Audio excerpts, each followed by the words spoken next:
Hola a todos, mi nombre es Astrid, seguramente muchos de ustedes ya me conocen.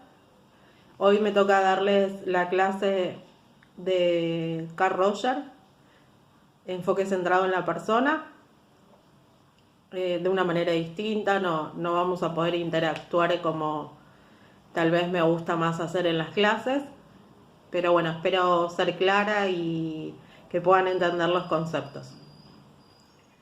Los que me conocen saben que todas las clases me gusta empezarlas como con un resumen, un mínimo resumen de la historia de los autores, para que se pueda entender más que nada de dónde salen sus teorías, cómo les surge esta idea y después cómo la llevan a cabo. Carl Rogers nació el 8 de enero de 1902 en Estados Unidos. Era hijo de un matrimonio muy religioso.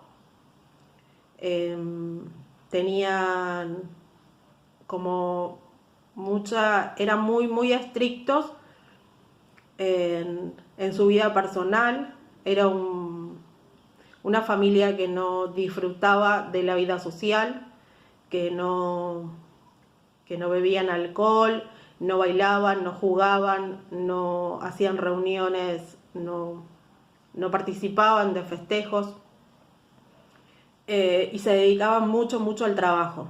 Sus padres siempre le inculcaron esto del trabajo arduo. Entonces, Carl Rogers fue un niño muy solitario, que pasaba muchas horas leyendo libros que tal vez no eran los más apropiados para su edad, pero que su padre se encargaba de comprar para que tanto él como sus hermanos tuvieran todo esto del trabajo arduo. Cuando él tenía 12 años, se mudan al campo para evitar las tentaciones suburbanas, decía su padre.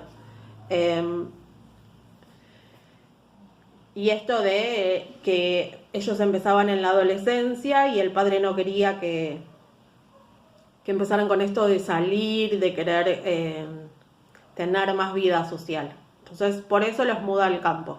Se mudan todos al campo.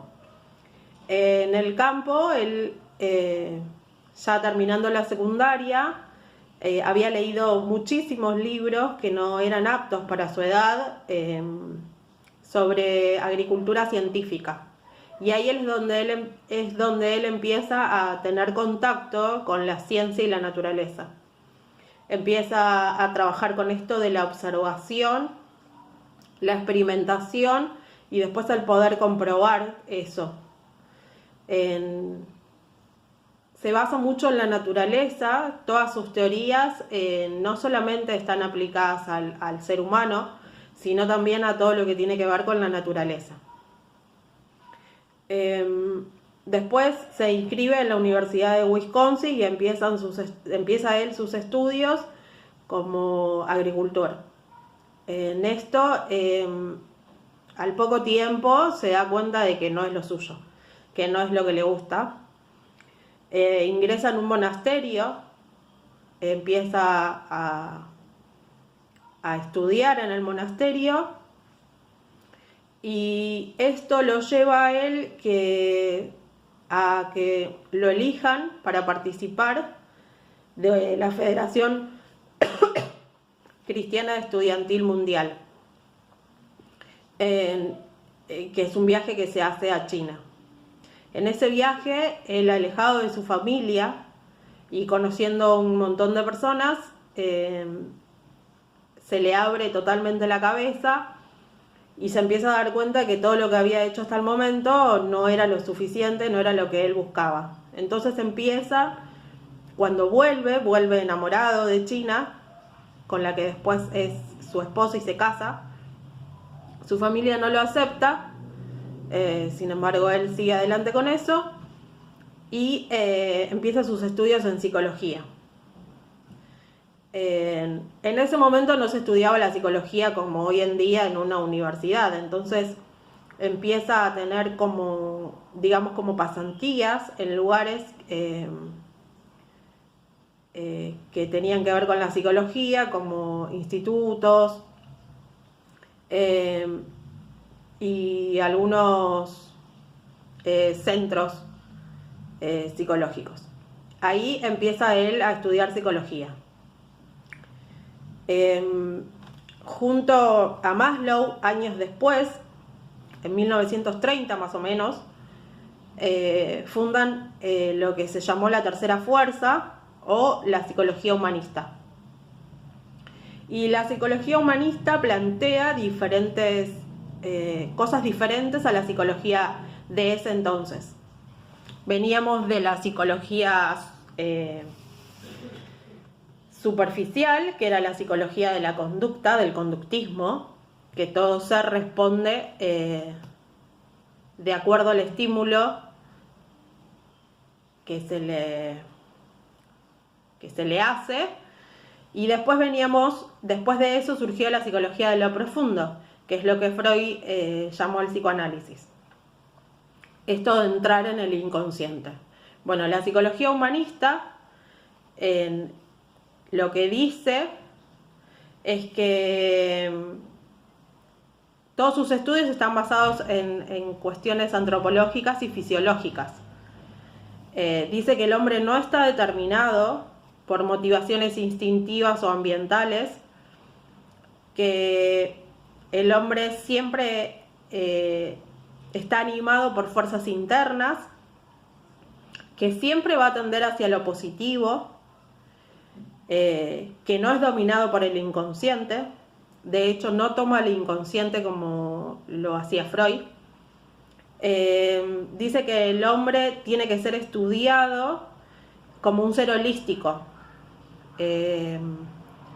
teniendo en cuenta las conductas, los sentimientos, la espiritualidad, los pensamientos, como entender al hombre desde un todo, que no se podía entender al hombre desde una parte. La tesis principal de Carl Roger es la tendencia actualizante. Y desde ahí surgen todas sus teorías. Se basan en la tendencia actualizante. Es eso lo que él plantea como principal concepto en el enfoque centrado en la persona. Esta tendencia actualizante no solamente la plantea, como ya dije antes, para los seres humanos, sino también para la naturaleza.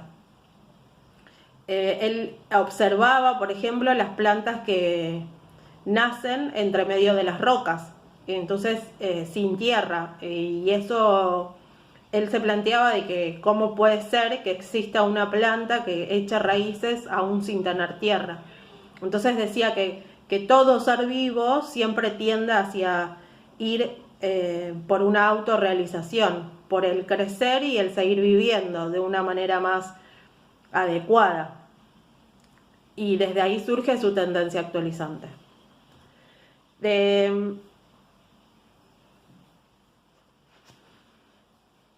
Los individuos, dice Carl Roger, que tenemos suficientes recursos para autocomprendernos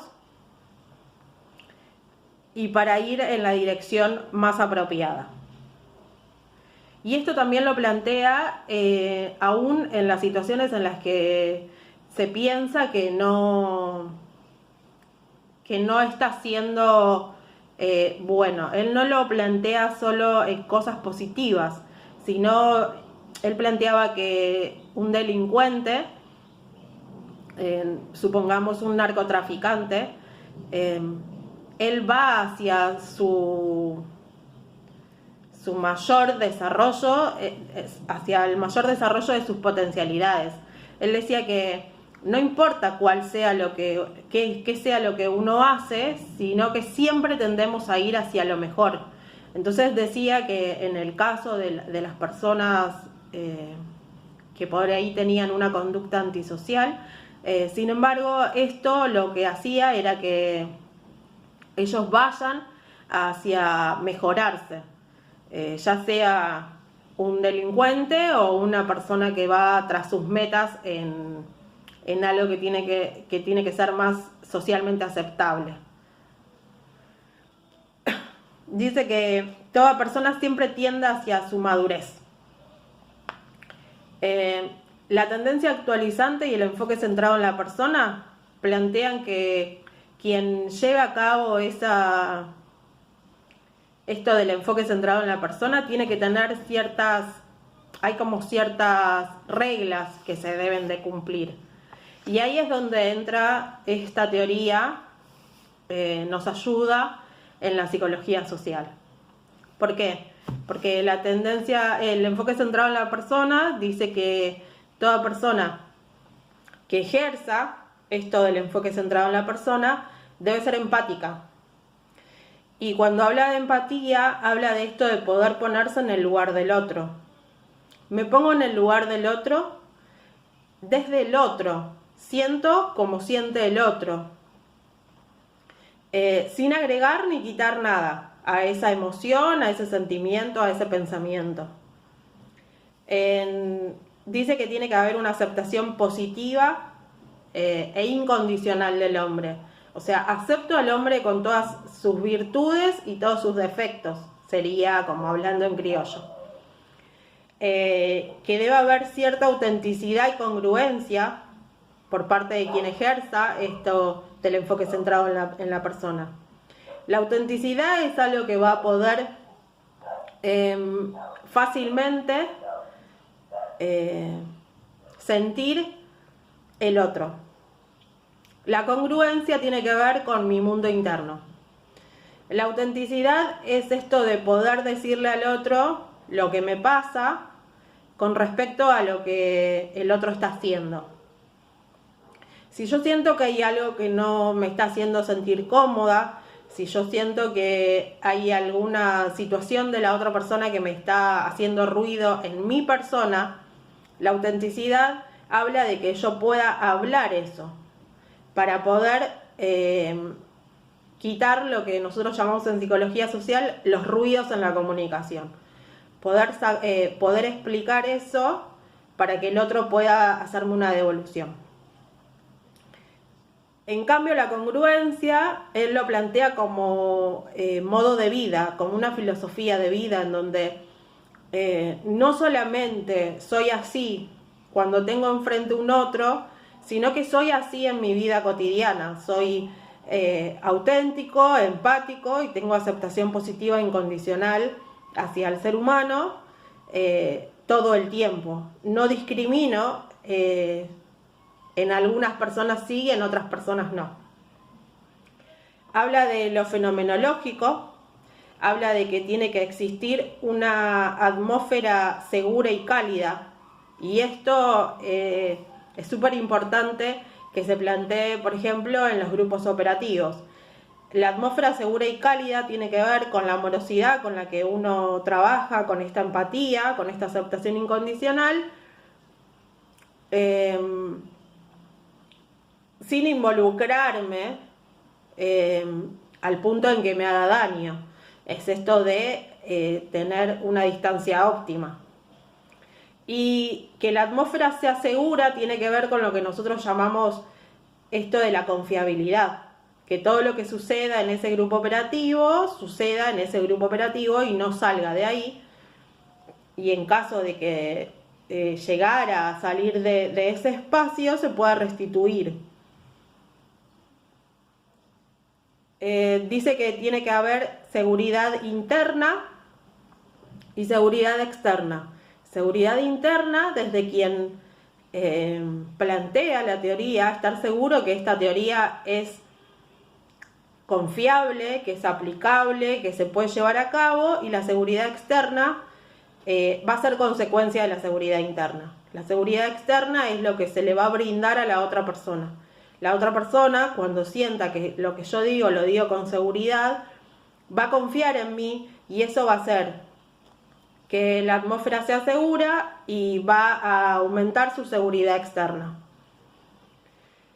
Él habla de un chequeo de percepciones y este chequeo de percepciones tiene que ver con esto de esto que está sucediendo. ¿Tiene que ver conmigo o tiene que ver con el otro? Lo que yo estoy entendiendo, ¿es así o yo estoy entendiendo desde mi percepción y no desde mi mundo interno y no es eso lo que la otra persona está queriendo plantearme. Y dice que este chequeo de percepciones se tiene que hacer continuamente con él en este caso habla de consultantes, porque de esta teoría se desprende lo que se llama counseling o consultoría psicológica en Argentina. Entonces él hablaba de los clientes o consultantes, que este chequeo de percepciones se tiene que hacer con los consultantes.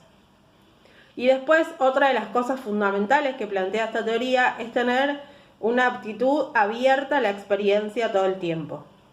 No estar todo el tiempo planificando qué es lo que va a suceder, sino estar abierto a lo que el otro quiere contar, estar abierto a la experiencia de poder experimentar, de poder aprender, de saber escuchar, de poder ver. Toda esta teoría lo que hace es abrirnos como el panorama desde lo que tiene que ver con el counseling, para ejercer el counseling, pero en este caso es súper aplicable a la psicología social, porque todo esto nosotros lo podemos plantear de modo tal que es fácilmente aplicable en un grupo operativo. Después él habla, bueno, de la tarea del consultor. En este caso nosotros, la tarea del consultor, Carl Rogers dice que es el acompañar, es el ir caminando juntos. Nosotros eso en psicología social lo llamamos testigo válido. Esto de poder acompañar al otro sin influir en el otro. Porque otra de las bases del enfoque centrado en la persona es la no directividad. Un buen consultor o terapeuta o counselor nunca dice qué es lo que tenés que hacer. Por más que la otra persona le diga, no, pero yo no sé qué hacer, yo estoy desesperado, mi vida todo mal, entonces ayúdame, decime qué tengo que hacer. No, un buen consultor, un buen psicólogo social, en este caso, también aplicado a nuestra teoría, nunca diría qué es lo que tenés que hacer, sino te va a acompañar en el proceso de que vos puedas escucharte, de que vos puedas reconocer en vos cuál es el mejor camino